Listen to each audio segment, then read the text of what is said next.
Elective freeze-all cycles is another really interesting topic, and it's certainly been an area of raging debate within the IVF community over the last few years.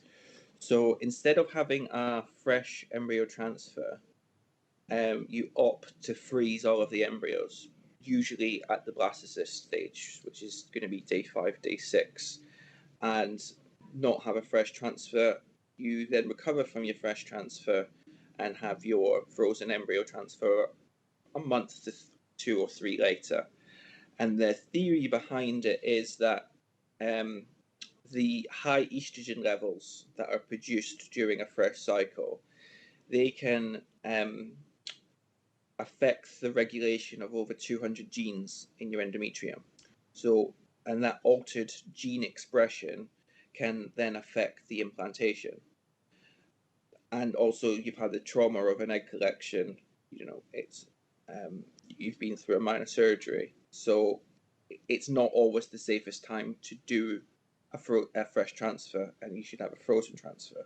So some clinics, based on the initial evidence, opted to do pure freeze-all cycles and not do fresh transfers anymore. And that was the sort of the trend for a while, and then it sort of swung back towards a fresh transfer.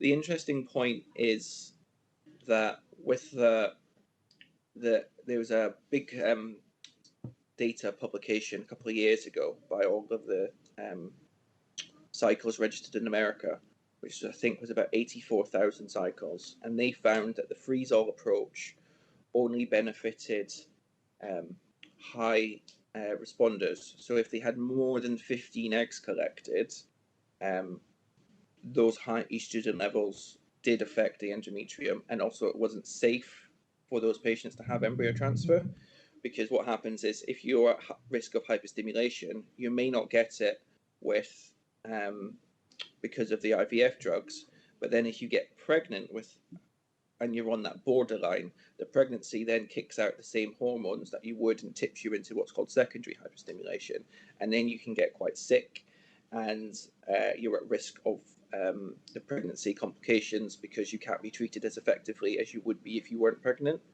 So freeze-all should definitely be used in those approaches of high responders.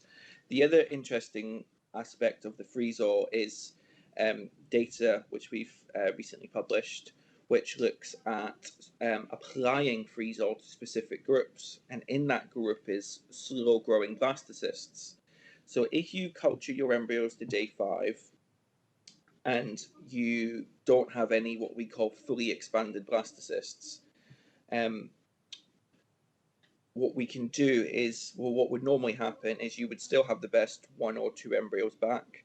The other ones would be cultured at day 6 and potentially frozen on day 6. What our data shows is actually if you don't do the transfer on day 5, culture the embryos to day 6 and freeze them electively, you can then put those embryos, day 6 embryos, back in a frozen cycle, but on a day 5 endometrium, and you cheat a day out of the embryo development because you've managed to get an expanded blastocyst. Therefore, the blastocyst is at the right stage to actually be ready to implant into your endometrium. Because if you had put a slow-growing blastocyst back on day 5, it may have run out of time to actually implant into your endometrium.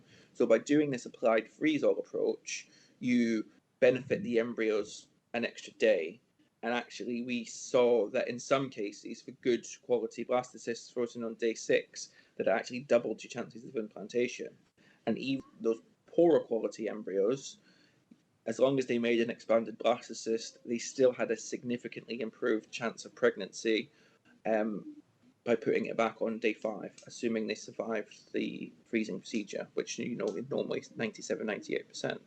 So it's about applying freeze-all to specific groups rather than a blanket freeze-all approach.